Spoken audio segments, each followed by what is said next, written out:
por su tiempo, por estar acá, a todas y todos. Mi nombre es Emilio Valle de la Barra. Y hoy día, junto a Josefina Ibáñez Blanco, también con apoyo de Gerardo Villabravo y Valentina Rodríguez Segel, vamos a presentarles lo que son los resultados preliminares de una investigación que se enmarca en el contexto de un fondo que se denomina UINICIA de la Universidad de Chile. Y estos resultados preliminares se van a denominar dinámicas sociodemográficas en asentamientos humanos intermedios subregionales y superiurbanos en Chile central. Vamos a generar una breve contextualización de los contenidos que vamos a ver hoy. Vamos a una pequeña introducción, alcances conceptuales que son claves y estratégicos para entender en lo que se enmarca esta investigación. Luego ya de lleno a los resultados preliminares de las dinámicas de periurbanización, que por una parte van a tener las dinámicas sociodemográficas y por la otra las dinámicas socioeconómicas. Después vamos a pasar a las propuestas de categorías geográficas, que el nombre así portal quizás no se entiende, pero más adelante van a entender de qué se trata, ya para luego terminar con las reflexiones finales. Entonces, a grandes rasgos y a modo de introducción, podemos indicarles que las formas de agrupación de la población históricamente han estado condicionadas por las características geográficas y por ende territoriales,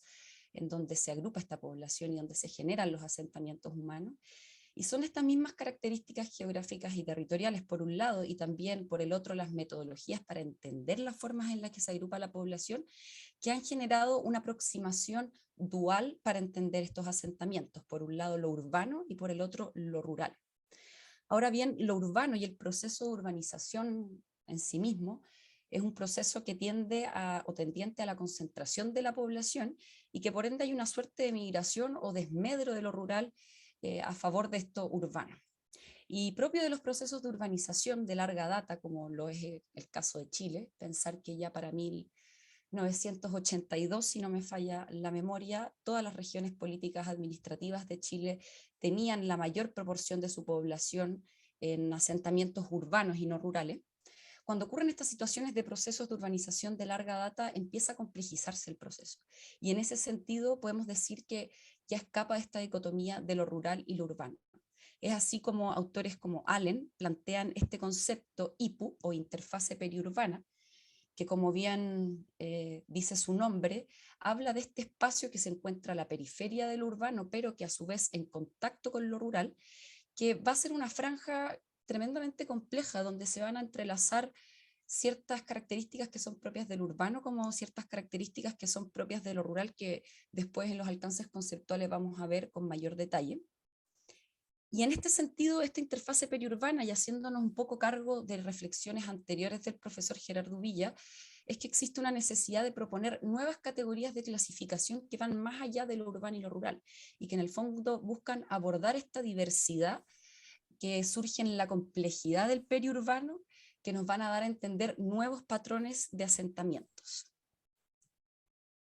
Bueno, para comprender de mejor manera la investigación que estamos llevando a cabo, primero hay que entender algunos conceptos. El primero es asentamiento humano, para el cual destacan dos definiciones. La primera, planteada por el Centro de las Naciones Unidas sobre los asentamientos humanos, donde hace referencia a que estos no son simplemente viviendas o estructuras físicas de los pueblos y las ciudades, sino que es más bien una combinación integrada de todos los procesos de la actividad humana, ya sea de residencia, de cultura, de ocio, entre otros, y la estructura que soporta dichas actividades. Asimismo, tenemos la definición planteada por la Oficina Nacional de Estadística de Cuba, donde ellos hacen referencia a que los asentamientos humanos son toda manifestación o presencia de personas con residencia fija en un lugar determinado, donde logran desarrollar sus actividades vitales. Es decir, los asentamientos terminan siendo como la expresión física del poblamiento y estos se pueden conformar de manera concentrada o dispersa. Por otra parte, también tenemos a los asentamientos humanos intermedios subregionales, que corresponden a aquellos asentamientos que tienen un importante tamaño demográfico, pero que no son parte de las capitales regionales, es decir, tienen como un menor rango y no son tan estudiadas. Asimismo, siguiendo con los alcances conceptuales, tenemos las nuevas categorías geográficas, pero para entrar más de lleno a eso, primero hay que entender el caso de las áreas urbanas y rurales definidas en el censo.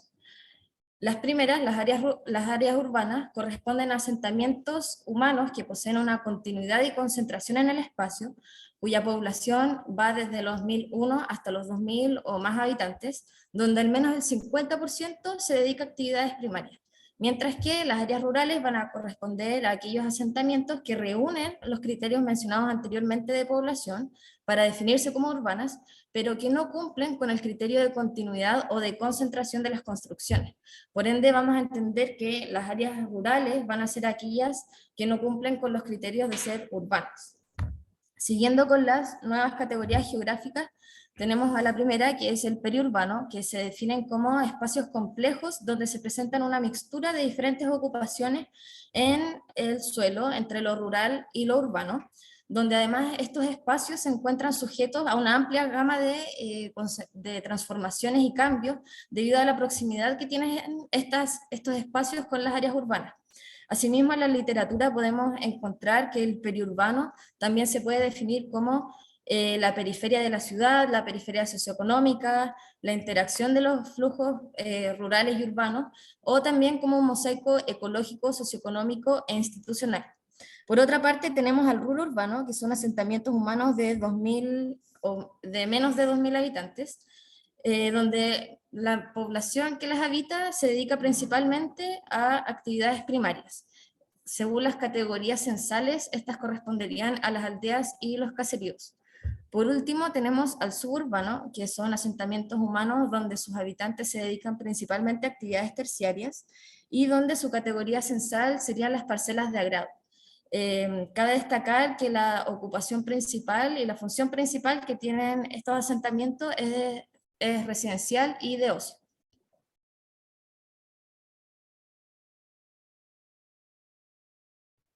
Perdón, que no pasa la diapositiva. Bueno, aquí tenemos un esquema de cómo se organizan estas distintas categorías según el censo, y a la derecha podemos ver cómo irían estas nuevas propuestas de categorías que estamos investigando.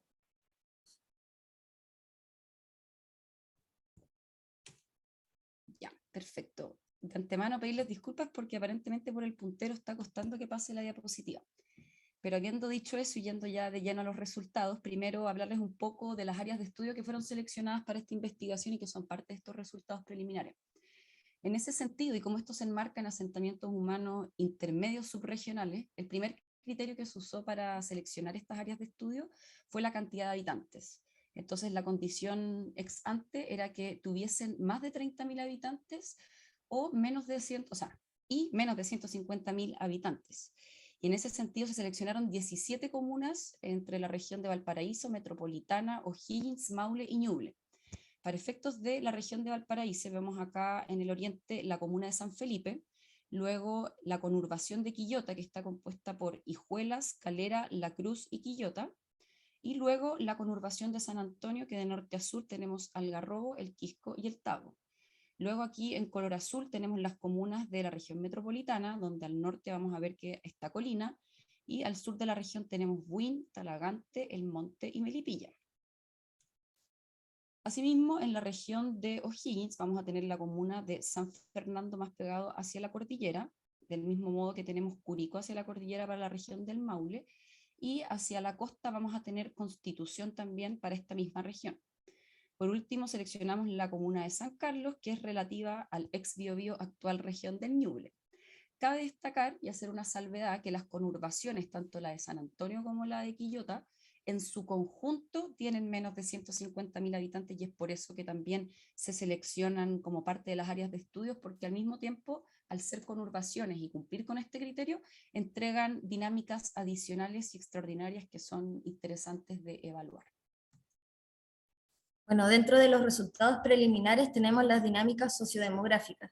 pero primero, para obtener estos primeros resultados se sistematizaron los datos de población y vivienda obtenidos a partir de los censos que se realizaron entre 1982 y 2017. A la izquierda podemos ver un gráfico con la población absoluta de las distintas áreas de estudio, y a la derecha podemos ver el cálculo de la tasa de crecimiento intercensal entre los censos. Ahora, por ejemplo, tenemos el caso de Hijuelas, que en el primer año crece un 171%, y para el segundo y tercer periodo intercensal crece un 23% y un 15%, respectivamente. Sin embargo, este crecimiento no se logra apreciar en el primer gráfico debido a que tiene una población mucho menor a otros asentamientos como Colina o Curicó, entonces por eso ocupamos la tasa de crecimiento, porque nos permite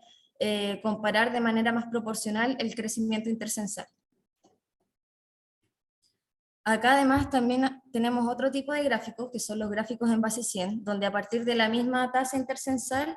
la primera tasa se normalizó para que correspondiera al 100%, y luego vimos cómo se comportaba el resto de las tasas respecto a este dato inicial, y podemos ver en el gráfico de la izquierda que para las áreas de estudio de Melipilla, Talagante, El Monte y Colina, hasta el 2002, todas tienen un crecimiento desacelerado, mientras que Melipilla y El Monte presentan un crecimiento acelerado después de 2002, no así Talagante y Colina, que siguen esta tendencia inicial. Lo mismo podemos ver en el gráfico de la derecha, donde San Carlos y Constitución tienen un crecimiento desacelerado a través de los distintos periodos intercensales, mientras que Curicó experimenta primero una baja y luego un crecimiento acelerado luego de 2002. Acá también tenemos el mismo tipo de gráfico en base 100, pero la tasa no es intercensal, sino que se tomó de referencia el mismo año inicial. Por ejemplo, se calculó la tasa entre 1982 y 1992, entre 1982 y 2002, y finalmente entre 1982 y 2017, donde podemos ver las tendencias tanto de las variables de vivienda como de población entre los censos, y en ambos gráficos podemos ver como en las áreas de estudio de Melipilla, Talagante y El Monte ocurre un crecimiento bastante acelerado, excepto en el caso de Talagante, que tiene en la variación de población en el último periodo, tiene un crecimiento más moderado respecto a los otros asentamientos. Asimismo, acá tenemos las áreas de estudio de Curicó, Constitución y San Carlos, donde siguen este mismo comportamiento de crecimiento acelerado, pero en el caso de la variación de población podemos ver que Constitución se mantiene en el último periodo intercensal, mientras que las otras áreas de estudio tienen un crecimiento bastante acelerado tanto para vivienda como para población. Dentro de los resultados preliminares también tenemos a las dinámicas socioeconómicas, donde clasificamos las actividades económicas por rama para los años 1992 y 2017. En este caso están representados los asentamientos urbanos de las áreas de estudio señaladas. Cabe destacar que las actividades primarias son aquellas que se dedican más a la extracción de recursos naturales, las actividades secundarias son aquellas más caracterizadas por la manufacturización y el comercio, y las actividades terciarias son aquellas más dedicadas a los servicios. En el primer gráfico, en comparación con el segundo, podemos ver que a nivel general, Hijuelas y La Cruz tienen una gran disminución en el porcentaje del total de las actividades primarias, mientras que a nivel general todos los asentamientos disminuyen bastante su total por actividades secundarias, existiendo una predominancia por las actividades terciarias en 2017. Ahora tenemos la misma comparación, pero para aquellos asentamientos rurales, pero de las mismas zonas de estudio, y podemos ver que a nivel general existe una disminución súper drástica en el total de actividades primarias, pero que existe un leve aumento en las actividades secundarias, destacando La Calera, Curicó y San Carlos. Y obvio que también existe una tendencia final en el 2017 donde hay un aumento de las actividades terciarias.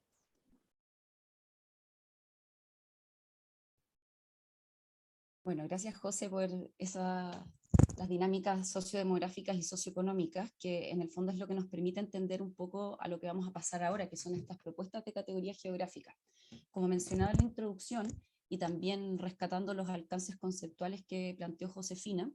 es que acá los mapas a continuación buscan hacerse cargo de esta propuesta de categoría y mostrar a modo de diagnóstico, más allá de hacer un análisis, porque estos son resultados preliminares, cómo se constituyen los territorios de las áreas de estudio atendiendo esta reclasificación de propuestas. Entonces aquí en el mapa de la izquierda tenemos la conurbación de Quillota, Aquí en rojo, y esto se va a mantener para todo el resto de los mapas, por supuesto, en rojo vamos a tener las áreas urbanas que están delimitadas y circunscritas a lo que se denominan las LUC, que son los límites urbanos consolidados, que es un concepto que se utiliza para efectos del censo. Entonces vemos aquí que en el fondo alrededor de estos límites urbanos consolidados o estas áreas urbanas se van a encontrar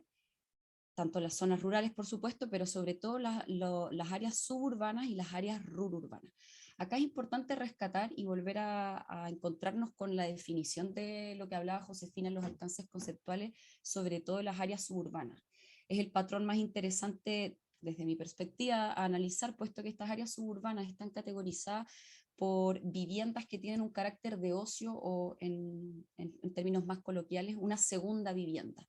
Y si bien acá no se puede apreciar con exactitud, hay una relación proxémica de estas áreas suburbanas que están en amarillo respecto a las áreas urbanas. Entonces, esto va confirmando un poco el patrón que surge donde aparentemente de estas áreas urbanas sale un porcentaje de la población que se asienta para tener viviendas o sea, parcelas de agrados o segundas viviendas. Esto mismo se puede notar acá en el caso de la derecha, que es la conurbación de San Antonio, donde vemos una concentración evidente de estas áreas suburbanas respecto a las áreas urbanas. Están de antemano colindantes o a un par de kilómetros. Algo un poco distinto quizás ocurre acá al norte en la comuna de Algarrobo, donde vemos que las áreas suburbanas están un poco más alejadas de estas áreas urbanas. No obstante, puede deberse a la distancia y respecto a la costa, que por supuesto que le da cierto atractivo. Por otro lado, acá a la izquierda vamos a tener las comunas sur de la región metropolitana, donde seguimos observando un poco el mismo patrón. Acá en rojo tenemos el área urbana de Buin, el área urbana de Talagante, el área urbana del Monte y el área urbana de Melipilla, que tiene una extensión comunal bastante más amplia que el resto de las comunas. Acá quizás lo más interesante destacar es lo que respecta a la comuna de Talagante, que vemos que casi no tiene áreas rururbanas, dícese caseríos o aldeas, sino que está mayoritariamente compuesto por superficies amarillas, es decir, superficies de áreas suburbanas. Por otro lado, aquí a mano derecha que tenemos la comuna de San Carlos, vemos un poco el patrón completamente opuesto. Dícese, las áreas suburbanas casi no tienen representación a excepción de San Carlos, y ya el resto del mosaico se compone por áreas rurales o rururbanas. Aquí entra estos gráficos que en el fondo nos van a explicitar de una forma un poco más evidente o constatada de lo que ocurre con estos patrones para ciertos casos de estudio particular, en este caso la comuna de Quillota. Vamos a ver siempre un patrón que es generalizado y transversal y que tiene que ver con lo que trata el proceso de urbanización, que es tendiente a la concentración de la población. Entonces vemos acá, por ejemplo, que un 85,6% de la población se concentra en apenas un 6,41% de la superficie total comunal. Y por el contrario, ocurre que un 6,1% de la población, que corresponde a población urbana, se va a ubicar en un 74,20% de la superficie. También atendiendo esta reclasificación y recordando siempre que para efectos del censo, tanto las áreas rururbanas como suburbanas corresponden tradicionalmente a áreas rurales, podemos ver acá que un 1,5% de la población, que es la población suburbana, radica en un 9,83% de la superficie, lo que no es menor, dícese que hay una baja densidad poblacional, y ya con el urbano hay una correspondencia un poco más pareja en términos de la población y la superficie para efectos de la comuna de Quillota. Aquí en la comuna de Algarrobo vemos un patrón similar, se sigue repitiendo la densidad poblacional para efectos de lo urbano, así como la baja densidad que existe para efectos de lo rural. Acá hay una pequeña variación respecto a los porcentajes en cuanto a la comuna de Quillota, porque vemos que un 11,06% de la población, que en este caso corresponde a población suburbana, habita en un 20,64% de la superficie, y por el contrario tenemos que la comuna tiene una muy baja representatividad de áreas rururbanas, dícese de caseríos y de aldeas, donde un 0,84% de la población apenas existe bajo esta categoría de asentamiento y en una parte ínfima de la superficie, un 0,21%. Aquí ya vemos un poco cambios más drásticos en los patrones en la comuna de Colina. Por supuesto que se sigue manteniendo este patrón de densidad, de muy alta densidad para efectos de las áreas urbanas y muy baja densidad para efectos de las áreas rurales. No obstante, si observamos acá, la mayor distinción pasa por las áreas rururbanas. Un 5,31% de la población habita en estas áreas rururbanas, que tiene una extensión de superficie un 38,98%. Dice ahí, hay una variación respecto a los otros casos que quizás es un poco más excepcional. Y por último, el caso más destacable desde mi perspectiva tiene que ver con la comuna de Talagante, que como lo podíamos ver para efectos del mapa que estaba mostrando con anterioridad, esta población suburbana, y perdón que sea majadera y ponga énfasis acá, porque en el fondo es un patrón de ocupación del espacio que es bastante distinto. Vemos que estas segundas viviendas, estas parcelas de agrado o población suburbana, que para efectos de la comuna de Talagante representa solo un 13,89%, habita en un 56,83% de la superficie comunal, es decir, más de la mitad de la superficie comunal está ocupada por apenas un 13,89% de la población.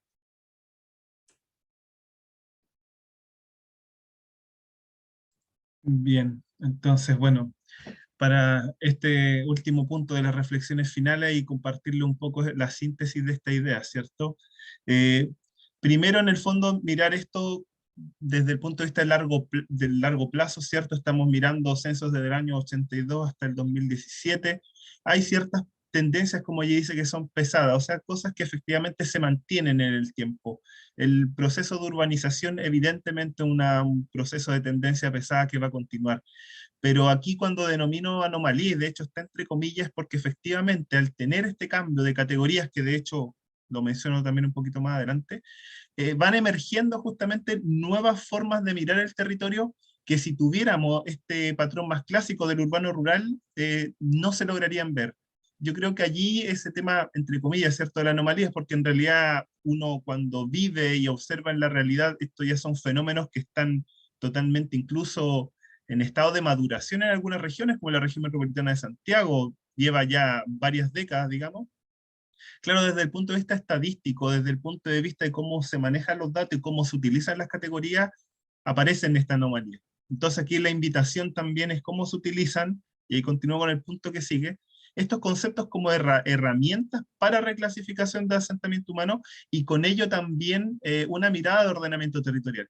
ya que al menos el ordenamiento territorial clásico que se dio, por ejemplo, en los famosos 30 años de gloria del ordenamiento territorial en Europa, entre los años 50 y 70, los asentamientos humanos eran más bien asentamientos humanos compactos. Entonces, realizar procesos, formulación de planes que tengan que ver con el ordenamiento territorial y también pensando en la adaptación del cambio climático, cambia la configuración totalmente al tener una expresión de un hábitat en el territorio mucho más disperso y con una movilidad que cambia totalmente.